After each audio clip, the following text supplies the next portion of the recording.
በመዝሙሩ ሲያስቀምጥ ዳዊት የተናገረውን ቅዱስ ያሬድም ደግሞ ሀጾሙ ጋር አመቻችቶ ለጾም መግቢያ የሚሆነውን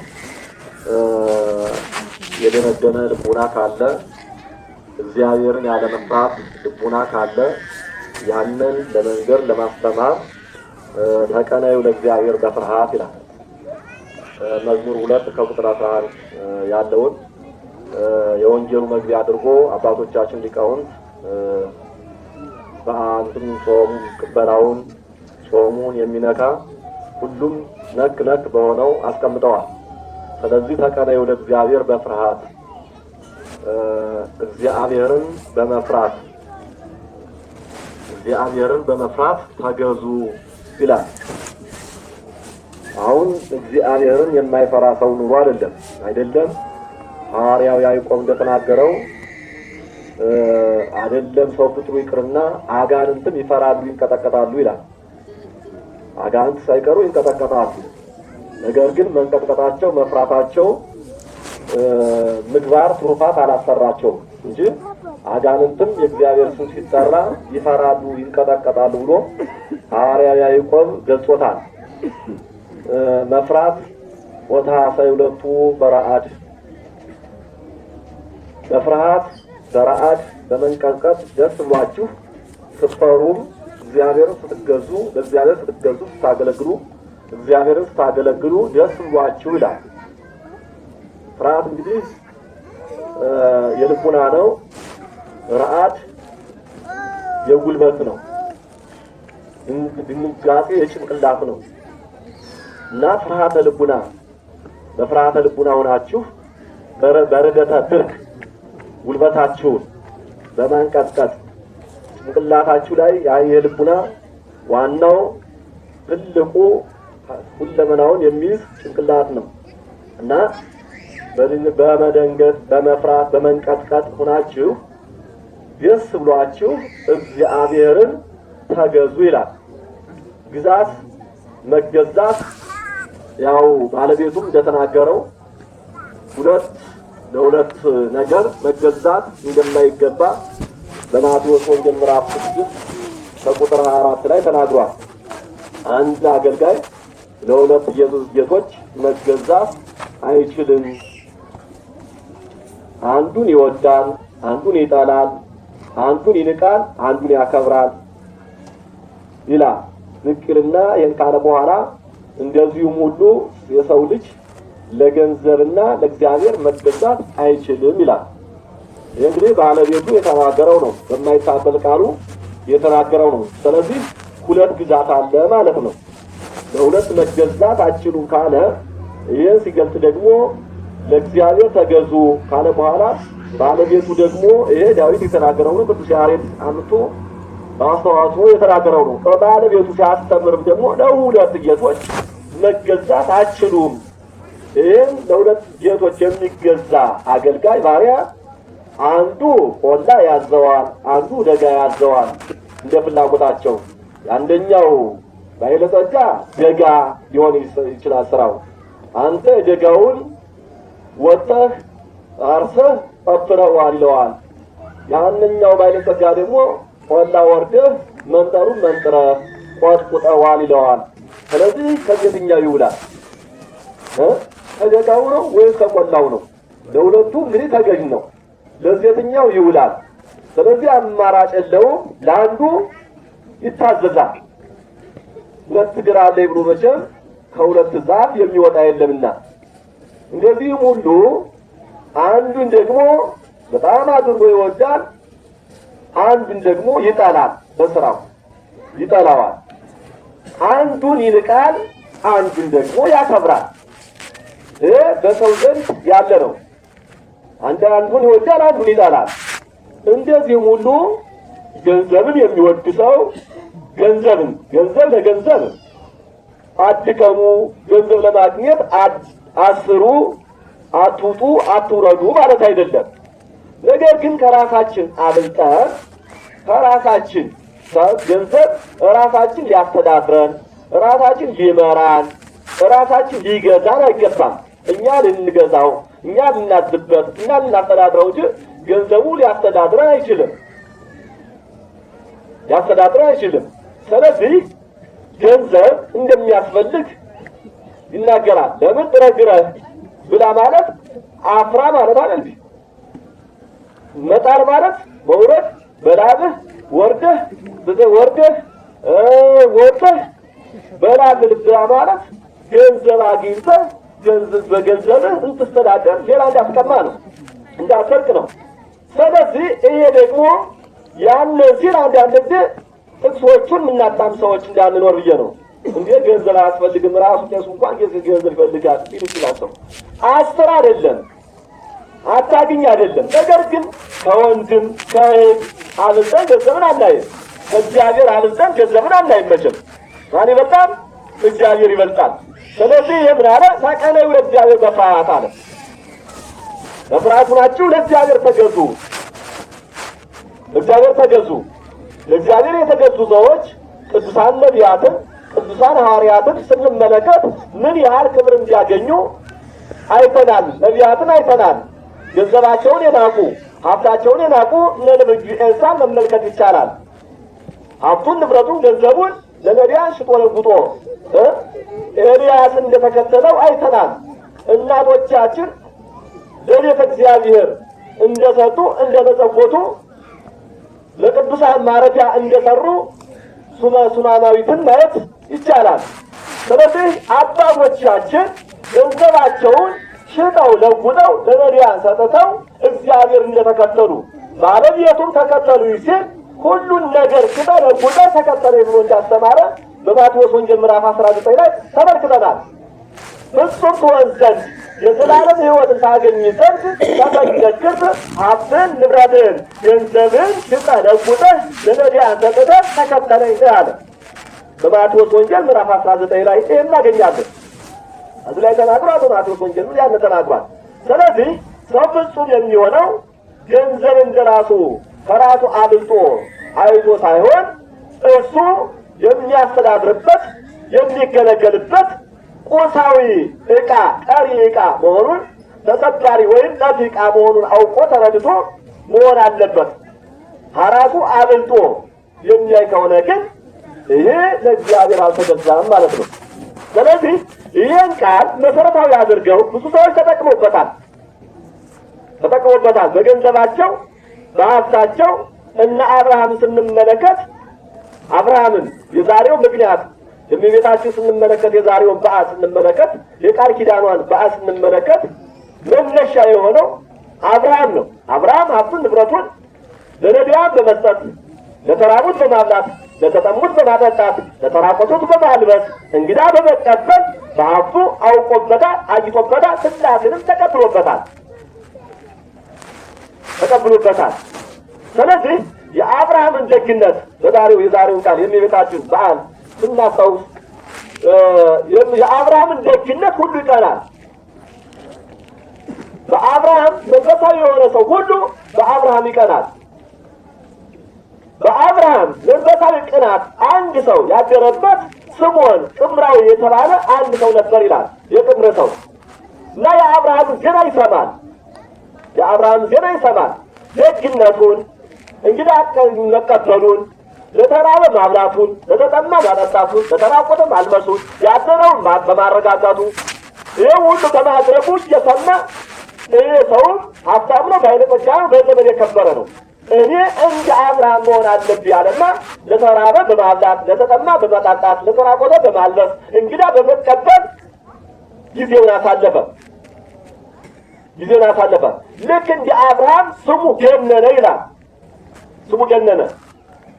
ለመንፈሳዊ ስራ ለአዳም ልጆች የማያርፍ የማይተኛ የማይደክመው የማያንቀላፋ ጠላት አለንና የዚህን ዜና ሲሰማ በሰዎች ዘንድ ሲሰማ ልክ አብርሃምን እንደ አብርሃምን እንግዳ ነስቶ 3 ቀን እንዳሰቃየው ሁሉ በሶስተኛው ቀን ስላሴ እንዳደሩለት ሁሉ በዚህ ሰውም ሰይጣን ስላሴ መስለው ወደ ስምዖን ቅምራዊ ሰው ሄዱ ይላል። አስቡ፣ እንግዳ ማስቀሩበት እንደ አብርሃም ሆነ። ምንም ማድረግ ምንም ሳይቀምስ ምንም ሳይልስ ሰነበተ። ኋላ እንደገና ወዲያውኑ ሶስቱ የአብርሃም ሥላሴ እንደተቀበለው ነው ብርሃን ለብሰው ብርሃን ተጎናጽፈው ሄዱ። የሰይጣን ስራው ጨለማ ነው። አንዳንድ ጊዜ ይሄ ስንናገር እንዴ ብርሃን እንዴት ይጎናጸፋል? እንዴት በትረ መስቀል ይይዛል? መስቀል የሌለው ይይዝ ይችላል። ነገር ግን አስመስሎ ደግሞ ይይዛል። ሐዋርያው ጳውሎስ ቅዱስ ጳውሎስ ሁለተኛ ቆሮንቶስ ምዕራፍ 11-14 ላይ እንደተናገረው እስመሃለው ሐሳውያን ገመታ አመጣ ለትነጀሩ ወይትነሰሩ ሐዋርያተ ክርስቶስ አመቱን የሚያደርጉ የአመቱን ስራ የሚሰሩ የሚተነኳኮሉ የክርስቶስን ሐዋርያ የሚመስሉ ሐሳውያን ነቢያት ሐሳውያን ሊቃ ሐሳውያን አሉ።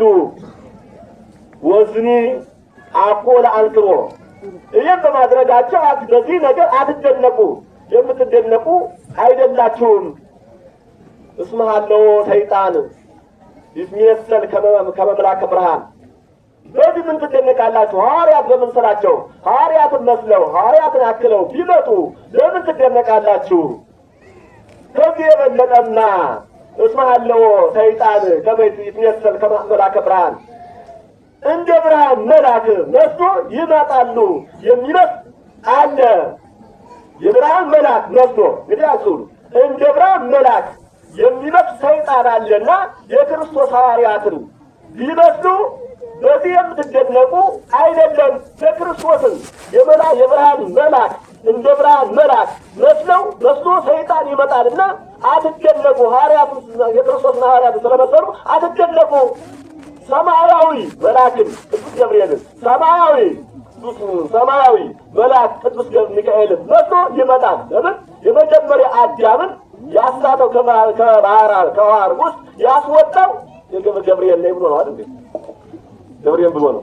አንድ ቅዱስ ጳውሎስ አመጣና ደግሞ አስቀመጠው። አይገርማችሁ? ቅዱስ ጳውሎስ አመጣና የብርሃን መልአክ የሚመስል ሰይጣን አለ። አይገርማችሁ? ስለዚህ ምእመን ደግ ምእመን ቢመስል ደግ መነኩሴ ቢመስል ደግ ካህን ቢመስል ደግ እንትን ቢመስል አትመኑ። በስራውን አይታችሁ ማመን እንጂ በአለባበሱማ ሰይጣንን እኮ የሰማይ መልአክ ይመስላል ብሎ ሐዋርያው ቅዱስ ጳውሎስ ሐዋርያትን የክርስቶስ ሐዋርያትን እንደሚመስሉ አስቀመጠ። ስለዚህ እሱን የመሰለና ይሄን አዲስ መሰለና ልክ ወደ ስምዖን ጥምራዊ ሄዱለት። ሶስቱ ነው እንጂ አብርሃም ለካ ሶስት እንግዶችን የተቀበለ እንግዳ በመቀበሉ ነው ሥላሴ መጡልኛልና የአብርሃም ዘና ስለሚሰማ ግቡ ጌቶች ግቡ አላቸው። እነሱም ሥላሴ መስለው ስለመጡ እንግዲህ ከሐዋርያትም አልፈው ከመላእክትም አልፈው ሥላሴን መስለው ማለት ነው። አይገርማችሁ? ሥላሴን መስለው ሶስቱ ነው መጡ ይላል። ሥላሴ ናቸው ብሎ በዜና ስላወቀና ስለተረዳ መጡልኝ ብሎ ደስ ብሎ ተንበርክኮ ጉልበት ስሞ በሉ ግቡልኝ ወደ ቤት ባርኩልኝ አላቸው። እነሱም ሥላሴ መስለው ስለመጡ አለ ካላስገባህን አንገባም አሉ። አይገርማችሁ? እሱም የአብርሃም አዝኖ ገብቶ በረከት እንዲያገኝ ያውቃልና አንዱን አዝኖ ገባ። እነሱ ግን አንዱን ወልድ አዝኖ ሲገባ በግብረ አምላካዊ ገብተው አግኝቷቸዋል አብርሃም። እነዚህ ግን ሥላሴን መምሰል እንጂ መሆን ስላልቻሉ እያንዳንዳቸው እያዘነ ሦስታቸውን ማገባ የላመ ነገር አቀረበላቸው። አይ እኛ ይህን የላመ ነገር አንበላም፣ ልጅን ካላረድክልን አብርሃም እኮ መሰውቷል ብለው ጥቅስም ጠቀሱ። የዛሬ ሳምንት አሁን ጥቅሱ ይጠቀሳል። ልክ የቅድስታው ሲነገር የማቴዎስ ወንጌል በገዳመ ቆሮንቶስ ላይ ምን እንደሆነ ጥቅስ እንደሚጠቅስ ሰይጣን ጥቅስ ይጠቅሳል። አንዳንድ ጊዜ ጥቅስ ይጠቀሳል። አይ ሲያንጎዳጉዱ ስንል አይ ምዕራፉ ሲያውቁት እንዴት አድርገው ነው መጽሐፍ ቅዱስን ገልጸውታል እንላለን። አድናቂዎች እንሆናለን። ይህ መሆን የለበትም። ጥቅስ ሰይጣን ይጠቅሳል። በማቴዎስ ወንጌል ምዕራፍ 24 ያለው ተመልከቱት። ምን ብሎ ዳዊትን አምጥቶ እንደጠቀሰ መርብረው ውረድ ቅዱሳን መላእክት ይላኩልሃል እያለ ምን ያህል ሰይጣን እንደጠቀሰ ኃጢአት አምጥቶ እንደጠቀሰ ጌታችን መድኃኒታችን ኢየሱስ ክርስቶስ እናቶስ ሲጠፋዛል አስቀምጧል። ስለዚህ አንተ ስለ አብርሃምን አዞን ያስገባ አሉ። ደግሞ ስላሴ አዞን ያስገባና አስገባራሉ ገቡ። ከገቡ በኋላ ደግሞ ሰጣቸው ልጁን አርዷል አሉ። እሱም ደግሞ በረከት ይህን ካላደረግ ወተን እንሄዳለን አሉ። አይ እንግዳን ያለ መቀበል በረከት ላቅ አይደለ። ይህም አንድ ስላሴ ማስቀደም አይደለም ስላሴን ሌሎችን ሰዎች የፈለጉትን ካለማድረግ እግዚአብሔር ማስቀደም ነው አለ። አንድ ልጅ ነበረውና አመጣና እንደዚህ እንደ አብርሃም ለመሆን ልጁን አረደላቸው ይላል። ልጁን አረደላቸው ማን ለመሆን ነው? አሁን የሰው ማን ለመሆን? አብርሃምን ለመሆን። ወዲያው አረደ፣ አወራረደ፣ ሰራ፣ አዛ ብሎ አላቸው። እንዴት ብዬ ልጄን ስጋ በላለሁ? በፍጹም አላደርገውም። ለእናንተ ደስ ይበላችሁ ብሎ መረቁን የተሰራበት መረቁን በጣቱ ነክቶ በምላሱ ንክት አደረገው ይላል። ያን ጊዜ ሰይጣን በሰውነቱ ተዋሃዱ ጣምጣም አለውና የልጁን ስጋ ጨርሶ በላ ይላል። ኃጢአት በቤተሰብ ተጀመረ። በቤተሰብ አስጀመሩት። አጻቱ እንግዲህ ኃጢአት የሚጀመረው ከቤተሰብ አጋር ከቤተሰብ በቤተሰብ ይጀምራል። በቤተሰብ አዛብ ቤተሰቡ የጀመረው ከልጅ የጀመረውን ቤተሰቦች በሙሉ በላ ይላል። በላ ከቤተሰብ የጀመረው ኃጢአት ከልጅ የጀመረው ለቤተሰብ ተረፈ። ለቤተሰብ የተረፈ ጨርሶ ደግሞ ወደ ጎረቤት ተለማመደ። ኃጢአት አስቡት። ኃጢአት ከቤት ይጀምራል።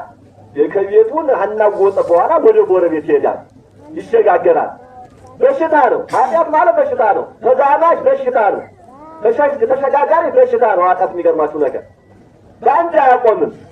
በሽታውን ወረርሽኝ በሽታ አካባቢ ካንዱ ቦታ ከተከሰተ አካባቢውን ይነክራል እንዴ? እንደዚህም ሁሉ አንድ ኃጢአተኛ ሰው በራሱ አያቆምም። ለቤተሰቦቹም ይተርፋል፣ ለልጆቹም ለልጁም ይተርፋል፣ ለባለትዳር አጋሩም ይተርፋል፣ ትተርፋለች፣ ለልጅም ይተርፋል፣ ለጎረቤት ይተርፋል። አልፎ ደግሞ አቅጣጫ ስቶ ደግሞ ወደ ሌላ ይሄዳል።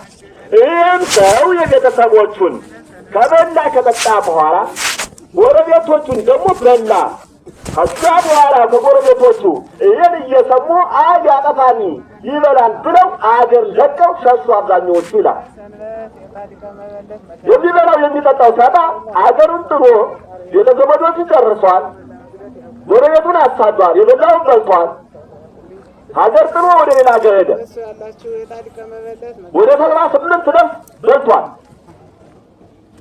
ሄደ በኋላ ሀገር ጥሎ ስሙ ዜናው መልኩ ሳይታወቅ ልክ እንደ አብርሃም ደግነት ስሙ በየሀገሩ እንደተዘራ ሁሉ የዚህ ሰው ደግሞ ስሙ ስሙ ሀማያ ሀገሩ ተሰምቷል፣ ተሰራጭቷል። ሁሉም ሰው ይጠባበቃል። ሰው የማይታወቅ እንግዳ ሲመጣ ይሄ ስሙ ይሆን እያለ ይደነግጣል፣ ይፈራል። ቤተሰቡን የጨረሰ ልጁን የበላ ስሙን የሚለው ቀረና በላ የለም ሰው የሚበላ እየተባለ ስሙ መጠራት ጀመረ ይላል። ቅጽል ስም ተሰጠው፣ ሌላ ቅጽል ስም ተሰጠው። በላ የለም ሰው የሚበላ እየተባለ ስም ተሰጠው። አስተውሉ። ዛሬም ወገኑን ዘመዱን አዝማዱን የሚያሰቃይ በላ የለም ይባላል። ወገኑን ዘመዱን የሚያስጨንቅ ሰው ዘመዱን የሚሰጥን ሰው በላ ይባላል። ሰው መብላት ስሙን 40 ወራዶ ነው።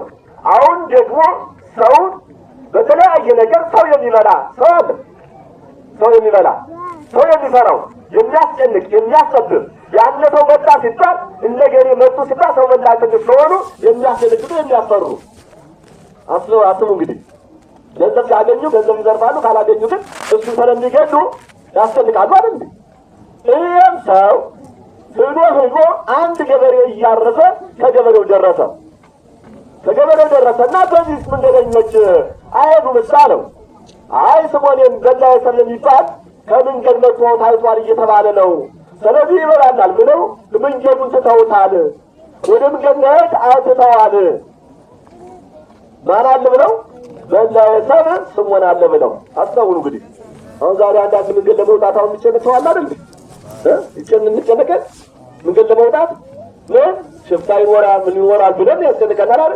እንደዛም ሁሉ ሰው አቁሟል፣ ምንድን መውጣት አቁሟል ተባለ ነው እንዴ አለና ራሱን ለመደበቅ እባክህ አሁን ወርቅ ልስጥህና አንዱን በሬ ሽጥልኝ አለው። እንዴ እያረስኩ አርሼ የምበላባቸውን ነገር እንዴት ያንሰጥሃለሁ አለው። በዚህ ጊዜ ያን ገበሬ ጠረጠረ። እንዲህ በሬው መልሶ ብልስ ሲል በጦር ወቅቶ ገዞ ለመብላት ነበረ እንግዲህ የፈለገ። ልክ ያን ገበሬ ግን አካባቢውን አረማመዱ ስላየው ጦሩን አያያዙ ስላየው አይኑ ተብሎ በተጠንቀቅ ቆመበታኝ። ከዛ በኋላ ወርቅ ልስጥ አለው፣ አልፈልግም አለው። ጦር ልስጥ አለው፣ አልፈልግም አለው። ይሄ ሁሉ ሲለው ሰውየው የሚጠባበቀው ፍሬውን አዙር ብሎ ሲመልስ በኋላው ደርሶ ወርቅ ለመግደል ነበረ ገዞ ለመብላት። ይሄ ገበሬ ግን ሲጠባበቀው የማይወጣ ሆነ። ከዛ በኋላ ምን አደረገ? ራቅ ብሎ በድንጋይ መወራወር ጀመረ። አንተ ሳይ እስካሁን ድረስ ታገስኩህ ስላስመጣህ፣ አሁን ግን ሳይ በመንገዱ ሰዎችን አታሳልፍ ያልክ፣ የሚያልፉትን የሚያቀድሙትን አታሳልፍ ያልክ አንተ ያለህ በማነው? ባልሆነ ሰው ትመስለኛለህ። እንዴት ትመስለኛለህ? ባልሆነ ሰው እንዴት ትመስለኛለህ? አስቡ፣ ክፉ ሰው ራሱን ለመደበቅ ይታገላል። ሲናገር ሲነገረው አይወድም። በማን ትመስለኛለህ ብሎ ተበሳጨበት፣ ተቆጣ ይላል። ዛሬ ራሳችን ሲነግሩን እንወዳለን ወይ? ወንዱም ሴቱም ራሳችን ችግራችን ሲነገረን እንወዳለን? አንወድም። ማንኛውም ሰው የሌላው ኃጢአት ሲነገር እንጂ ስለ ራሳችን ሲነገረን አንድ ሰው አይወድም። ይህም ሰብስቦን በላይ ሰብስቦንም ስለ ራሱ ሲነገረው አንተ በላይ ሰብስቦን ትመስላለህ ብሎ ሲነገረው ራሱ ሲነገረው ራሱን አልወደደም። የሚገርመው ነገር በማን ትመስለኛለህ አለ ራሱ እኮ ነው። ዛሬም እኮ ራሳችን እያጠፋን ሲነገረን እንዴት በምን ትመስለኛለህ እንዴት ታደርጋለህ? ከስራው እኮ ተዘብቋል። የሚገርመው ነገር እንዴት ትናገራለህ እንዴት ትጨፋፈራለህ ብሎ አካኪ ዘራፍ የሚል እንደውም የራሱን ኃጢአት አጉልቶ ደብቆ ሸሽጎ አባዮች ይላል ማረም ሲናገሩ የሰውን ኃጢአት በአህያ የራሱን ኃጢአት በጉያ የሚሉ አባት ያስተምራሉ። ባታው ይላል ማርያም እውነታቸውን ነው። የራሱን ኃጢአት በጉያ የሰውን ኃጢአት በአህያ ይላሉ። እና ራሳችን ሲነገረን የማንወድ ስለዳን ሲነገር ደግሞ አሁን ጥሩ ነው እገሌ በኖረች፣ ዝሙት ሲነገር እገሌ በኖረች፣ ስርቆት ሲነገር እገሌ በኖረ፣ ጉቦ ሲነገር እገሌ በኖረ የምን ሰዎች አለን። ራሳችን ግን ሲነገረን አንወድ። ስለ ጉቦ ሲነሳ እገሌ ሰምቶ በሆነ፣ ስርቆት ሲነሳ እገሌ ኑሮ በሆነ፣ ዝሙት ሲነሳ እገሌ ኑሮ በሆነ፣ ሐሜት ሲነሳ እገሌ ኑራ በሆነ ብለን ስለገሌ የምንል እንጂ ሰለን የምን ሰዎች የለን። የሚገርመው ነገር ራሳችን ማናውቅ ሰዎች ሲነገር ይሄ ሰው አካኪ ዘራፍ አለ። በመጨረሻ እዚህ ነጥፎብኛል አለና አልፎ ሲሄድ የደከመ የቆሰለ እጁ ሁሉ የመገበ ሰው ከዛ ጥላ ስር ቁጭ ብሎ አገኘው። ለመብላት ባለቀና መስሎ ሲሄድ እጁ በቁስል የነገደ ሰው ተመለከተ። ሰውነቱ ተሰቀቀ። መብላትም ተጸየፈ። ሰውየውን ለመብላት ተጸየፈ።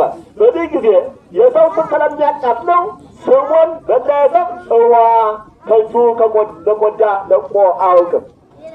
የበላይተም ስሙን መሆኑን አላወቅም። ደካማ ሊበላው እንደመጣ አላወቀም።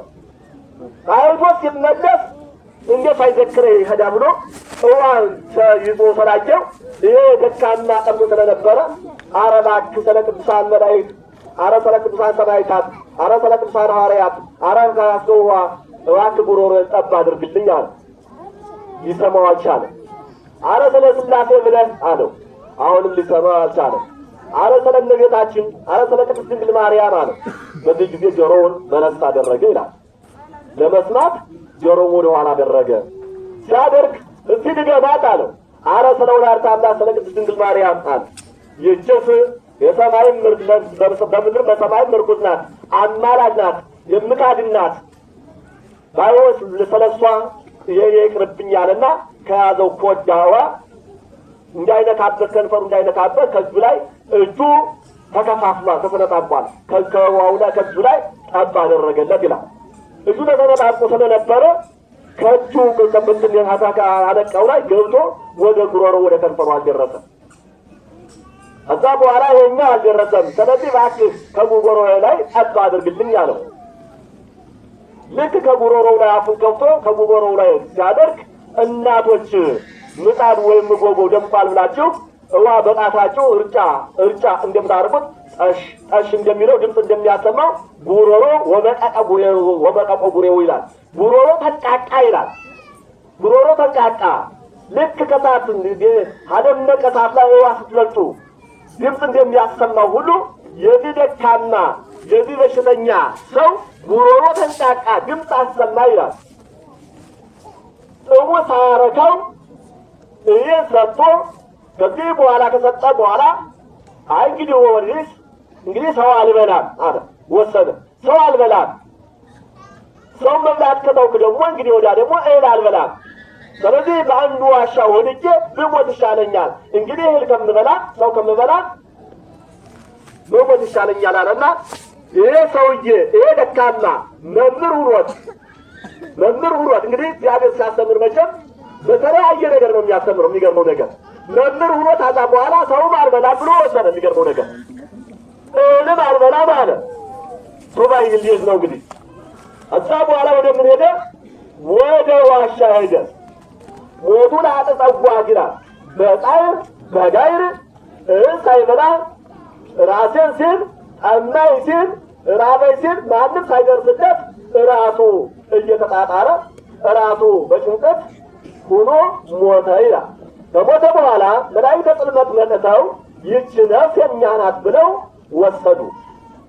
መላእክተ ብርሃናትም ደግሞ የእኛ ናት ብለው ያዙ። ፍት የሚሰጠው ከቀነ በእግዚአብሔር ፍርሃት በፍርሃት ሆናችሁ ተገዙ እንዳለው መቼም ሶስት ነገር እፈራለሁ ብሎ ያዕቆብ ዘሥሩግ ተናግሯል። አንተ ፈር ሰለስተ ግብራተ፣ ሶስት ነገርን እፈራለሁ። አንደኛው ነፍስ ከሥጋ ስትለያይ፣ ሁለተኛው ወደ ክርስቶስ ሥጋ ስትሰግድ፣ ሶስተኛው ፍትሐ እግዚአብሔርን ትፈራለች ብሎ ያዕቆብ ተናግሯል። ስለዚህ ሰው መቼም ነፍስ ከሥጋው ስትለይ ጭንቀት አለ፣ ጣይር አለ። ሁለተኛው ደግሞ ከፈጣሪዋ መሄዱ አትቀድም። ወታ ቅድስ ሰግደ ለስብሐተ ልዑል ለክርስቶስ ትሰግዳለች። ሶስተኛ ደግሞ የፍት ትሰማለች። ቁርና ነአሚን ስላለ ይህ ሶስቱ ነገር እፈራለሁ ስላለ ወደ ቅዱሳን መላእክት ወደ ክርስቶስ ይዘዋት ሄዱ። ቅዱሳን መላእክትም መላእክተ ጽልመትም መላእክተ ብርሃናትም ይህች ነፍስ ለእኛ ትገባለች ስለ እመቤታችን ብሎ አጥቷል። እመቤታችን ደግሞ ቃል ኪዳን ተገብቶላታል። በዛሬው ቀን ስምሽን የጠራ ስሜን የጠራ ባርን ይብላ፣ ስሜን የጠራ ቤተክርስቲያን በእኔ ስም ያጻነሰውን፣ በእኔ ስም የተራበውን ያበላውን፣ በእኔ ስም የተራቆተውን ያለበሰውን፣ በእኔ ስም ዘይት ዕጣን ስንዴ ለቤተ ክርስቲያን የሰጠውን፣ በእኔ ስም ምስጋናዬን የሰማውን ያሰማውን፣ በእኔ ስም ምስጋናዬን የጻፈውን ያጻፈውን፣ በእኔ ስም ስሙን ያሰጀበውን፣ በእኔ ስም ወለተ ማርያም ፍቅርተ ማርያም ተብሎ የጠራውን ያስጠራውን ይህ ሁሉ ቃል ኪዳን ይላልኝ ብለው ቃል ኪዳን በዛሬው ቀን ሰጥቷታል። የሚገርመው ነገር ቃል ኪዳን ተሰጥቷታል። እንግዲህ እኛ የምንድንበት በርካታ ነገር ነው። የተራበ በነቢያችን ስም ስናበላ፣ የተጠማ በማቴዎስ ወንጌል ምዕራፍ 10 ከቁጥር 40 ነው። ሌላ ነገር አላመጣንም። ይሄ የማይታመን ቃል ነው። በነቢያት ስም በጻድቃን ስም የተሰጠ የሱ ዋጋ ያገኛል ተብሎ ባለቤቱ ተናግሯል። ታዲያ ከሐዋርያት ከነቢያት እናቷ አትፈልጥም እንዴ?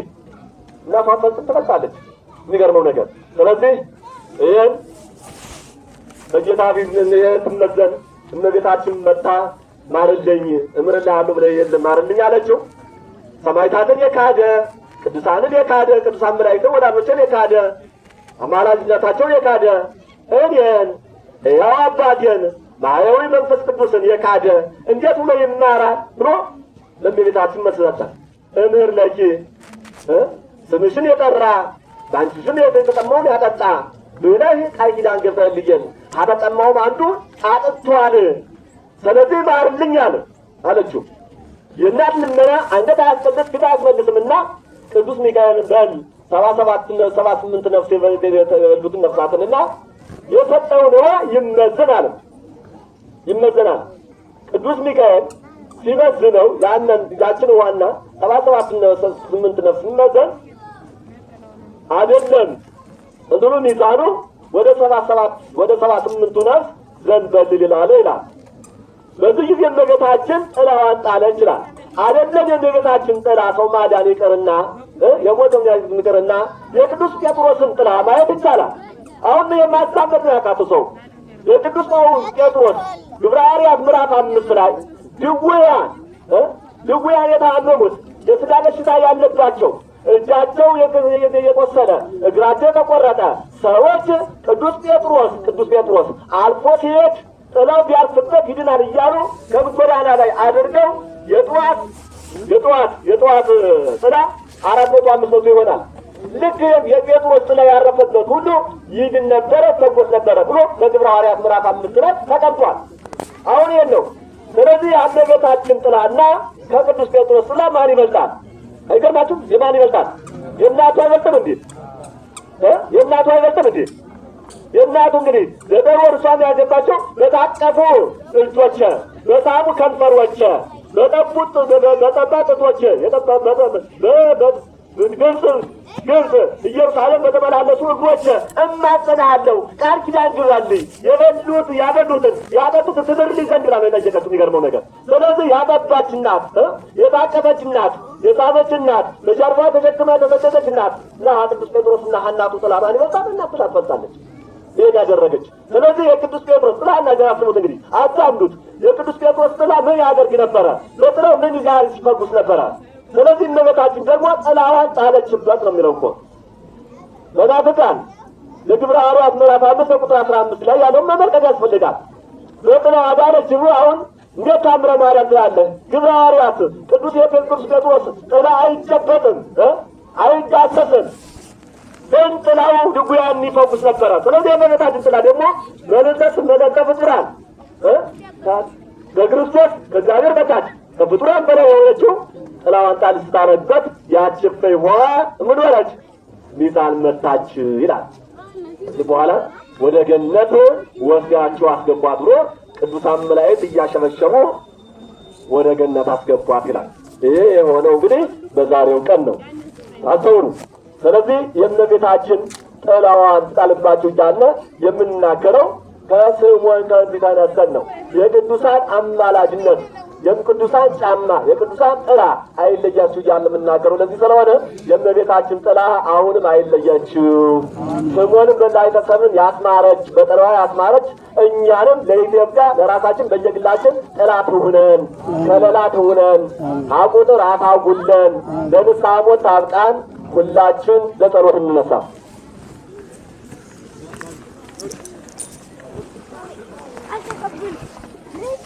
ያስተማረን የመከረን የገሰጸን እግዚአብሔር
China.